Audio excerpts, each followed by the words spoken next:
20 मई 2026 को संयुक्त राज्य अमेरिका की सरकार ने राउल कास्त्रो पर हत्या का आरोप लगाया। वे 94 साल के हैं, क्यूबा के पूर्व राष्ट्रपति और फिदेल के भाई हैं। ये वही कदम है जो संयुक्त राज्य अमेरिका ने वेनेजुएला में प्रवेश करने और मादुरो को पकड़ने से पहले उठाया था। और अब क्यूबा निशाने पर है और इसी वजह से हम आपको दिखाएंगे कि क्यूबा के दिन, जैसा हम जानते हैं, गिने चुने हो सकते हैं। जो हो रहा है उसे समझने के लिए आपको क्यूबा को वैसे देखना होगा जैसा वह आज सच में है। ना वो क्यूबा जो क्रांति के पोस्टरों में दिखता है, ना ही डॉक्यूमेंट्रीज में पुराने कारों और संगीत के साथ दिखता द्वीप। 2026 का क्यूबा एक ऐसा देश है जो अंधेरे में है, सचमुच। कल्पना कीजिए हवाना शहर की रात 10 बजे की। न कोई बत्ती जली हुई, न कोई ट्रैफिक सिग्नल, न कोई अस्पताल काम करता हुआ, न कोई पंखा, बस गर्मी, अंधेरा और सन्नाटा। ऐसा मार्च में कम से कम 3 बार हुआ। पूरे द्वीप की बिजली व्यवस्था ठप हो गई। एक ही महीने में 3 बार 1 करोड़ 10 लाख लोग बिना बिजली के रह गए।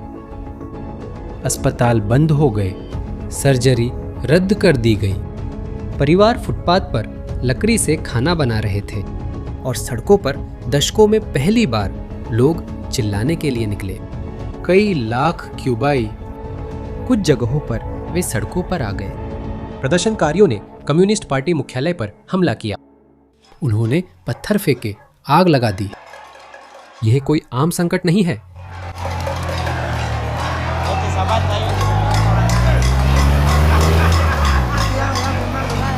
ये लोग बिजली कटौती के विरोध में नहीं हैं। ये 65 साल के शासन के खिलाफ विरोध कर रहे हैं। ये संकेत है कि क्यूबा के अंदर कुछ टूट रहा है।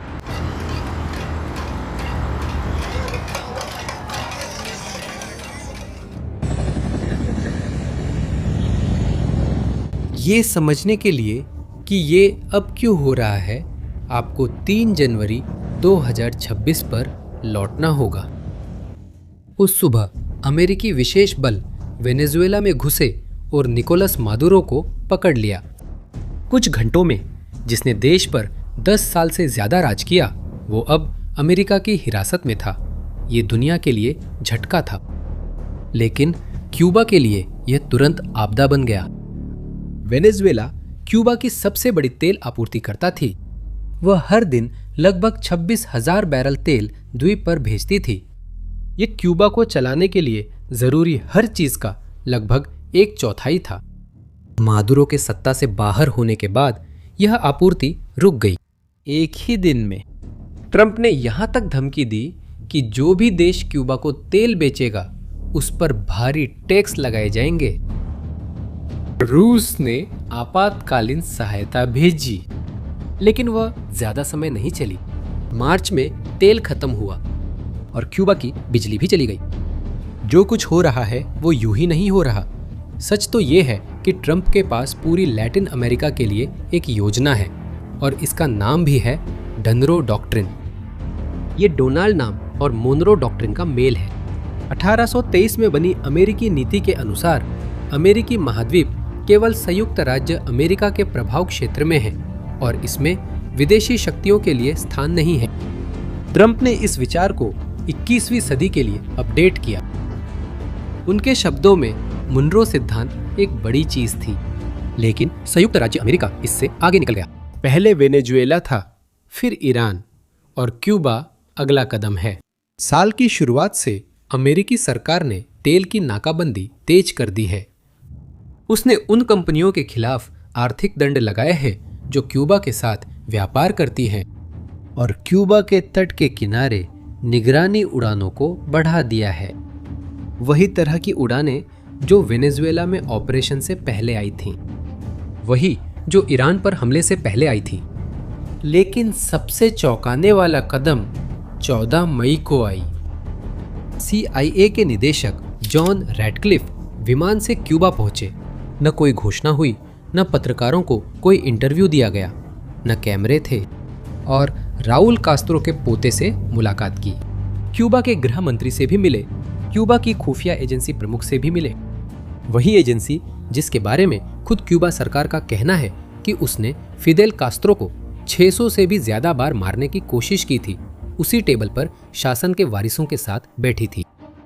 रैडक्लिफ ने ट्रंप का सीधा संदेश पहुंचाया, संयुक्त राज्य अमेरिका सच में बातचीत करने के लिए तैयार है, लेकिन सिर्फ तभी जब क्यूबा बुनियादी बदलाव करे। और फिर आया सबसे खुलासा करने वाली सलाह। रैडक्लिफ ने क्यूबाई लोगों से कहा कि वे वेनेजुएला में जो हुआ उससे सबक ले। और इस कहानी में एक ऐसी बात है जिसे लगभग कोई नहीं देख रहा है। रिपोर्टों के अनुसार राउल के पोते का रैडक्लिफ से मिलने से पहले ही अमेरिकियों से संपर्क हो चुका था। शासन का उत्तराधिकारी अमेरिकियों के साथ बातचीत कर रहा था, जबकि उसके दादा पर आरोप तय किए जा रहे थे। और यहीं से कहानी और भी गंभीर हो जाती है। राउल कास्त्रो के खिलाफ आरोप 24 फरवरी 1996 की तारीख से जुड़े हैं। उस दोपहर क्यूबाई अमेरिकन संगठन इरमाओस आओ रेसगाते के 2 बिना हथियार वाले विमान फ्लोरिडा जलडमरू मध्य के ऊपर अंतरराष्ट्रीय हवाई क्षेत्र में उड़ान भर रहे थे। क्यूबाई लड़ाकू विमानों ने दोनों विमानों को गिराया। 4 लोगों की मौत हो गई, 3 अमेरिकी नागरिक और 1 स्थायी निवासी। स्वयंसेवक जो क्यूबाई लोगों को समुद्र से भागने में मदद कर रहे थे। आरोप पत्र में कहा गया है कि राउल कास्त्रो, जो उस समय रक्षा मंत्री थे, ने सैन्य नेताओं की बैठक बुलाई और मारने का आदेश दिया। क्यूबा आज तक इनकार करता है, यह कहते हुए कि विमान उसके हवाई क्षेत्र में थे, पर एक अंतरराष्ट्रीय विमानन संस्था ने विपरीत निष्कर्ष निकाला। विमानों को अंतरराष्ट्रीय हवाई क्षेत्र में गिराया गया। 30 साल बाद इन पीड़ितों के परिवार मियामी में उस समारोह में मौजूद थे जहां आरोप पत्र की घोषणा की गई थी। 30 साल से न्याय का इंतजार है, लेकिन यह आरोप पत्र सिर्फ अतीत के बारे में नहीं है, ये आगे क्या होने वाला है उसके बारे में है। संयुक्त राज्य अमेरिका ने मादुरो को पकड़ने से पहले ठीक यही तर्क इस्तेमाल किया था, कानूनी दस्तावेज, कार्रवाई का बहाना। अब राउल कास्त्रो का नाम एक अमेरिकी आपराधिक आरोप में है। उसी हफ्ते अखबार पॉलिटिको ने खुलासा किया कि पेंटागन के पास पहले से ही सैन्य विकल्प तैयार हैं। विकल्पों में एक सटीक हवाई हमला, शासन पर दबाव डालने के लिए एक सैन्य चेतावनी और एक बड़े पैमाने पर जमीनी आक्रमण शामिल है। सरकार के करीबी एक सूत्र ने कहा कि माहौल बदल गया है। विचार यह था कि क्यूबा तेल की नाकाबंदी और वेनेजुएला और ईरान में अमेरिकी जीत के साथ झुक जाएगा, लेकिन क्यूबाई उम्मीद से ज्यादा मजबूत साबित हो रहे हैं। लेकिन क्यूबा पर आक्रमण करना वेनेजुएला पर आक्रमण करने जैसा नहीं है। मई में पोर्टल एक्सियोस ने खुलासा किया कि क्यूबा के पास 300 से अधिक सैन्य ड्रोन हैं। यही प्रकार के ड्रोन रूस ने यूक्रेन में और ईरान ने मध्य पूर्व में इस्तेमाल किए थे, वास्तविक युद्ध में आजमाए गए, और अब ये फ्लोरिडा से सिर्फ 150 किलोमीटर दूर हैं। और एक्सियोस इससे भी आगे गया। अमेरिकी सरकार के गुप्त दस्तावेजों के अनुसार क्यूबा सिर्फ हथियारबंद नहीं है, वह इन ड्रोन का उपयोग ग्वांतानामो बेस, अमेरिकी सैन्य जहाजों और फ्लोरिडा के की वेस्ट पर हमला करने की चर्चा कर रहा था।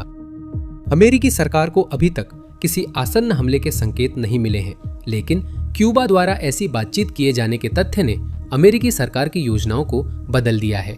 और इस सब के पीछे कुछ और भी गहरा है, कुछ ऐसा जो ये समझाता है कि क्यूबा अमेरिका के लिए विचारधारा से भी बढ़कर इतना महत्वपूर्ण क्यों है।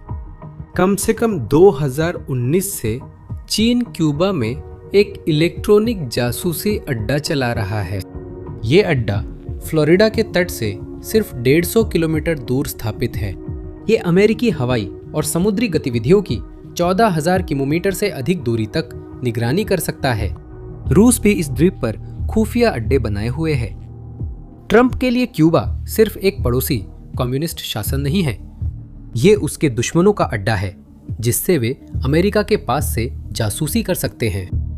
लेकिन अब आगे क्या उम्मीद की जा सकती है? देखिए, 2 रास्ते हैं।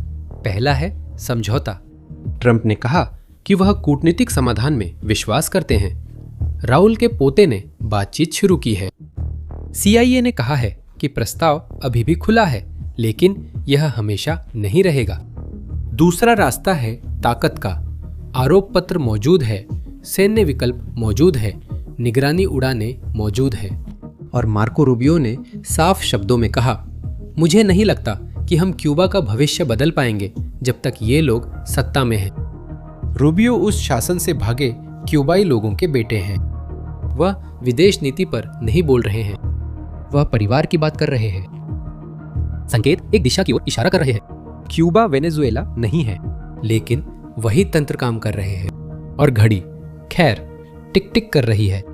इतिहास आगे बढ़ रहा है और अगर क्यूबा गिरता है तो रूसी और चीनी जासूसी अड्डे भी साथ ही चले जाएंगे। कैरेबियन फिर अमेरिकी प्रभाव में आ जाएगा। आने वाले महीनों में जो होगा वही भविष्य तय करेगा। और आप क्या सोचते हैं? क्या आपको लगता है क्यूबा कूटनीति के कारण गिर जाएगा? क्या ये ताकत से होगा? अपनी राय कमेंट करें। अगर वीडियो ने सोचने पर मजबूर किया हो तो शेयर करें। अगले वीडियो तक अलविदा।